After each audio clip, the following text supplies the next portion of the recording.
Hi అండి. ఈరోజు మేము చల్లగా ఉందని, చల్లగా వర్షం పడుతుందని చక్కగా శనగపిండితో పకోడీ వేసుకుని వేడి పకోడీ తినటం జరిగింది. చల్లగా వర్షం పడుతుంటే వేడి పకోడీ చాలా బాగుంటుంది కదండి.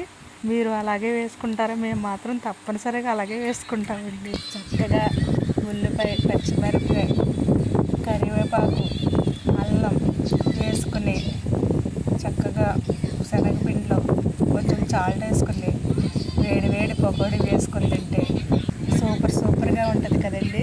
అయిపోయింది, తయారైపోయింది వేడి పకోడీ. రుచి చూస్తే చక్కగా కరకరలాడతా సూపర్. చల్లని వర్షంలో వేడి పకోడీ. ఈ వీడియో మీకు నచ్చినట్టయితే సబ్స్క్రైబ్ చేసి, లైక్ చేసి, షేర్ చేయండి, కామెంట్ పెట్టండి. ఓకేనా ఫ్రెండ్స్?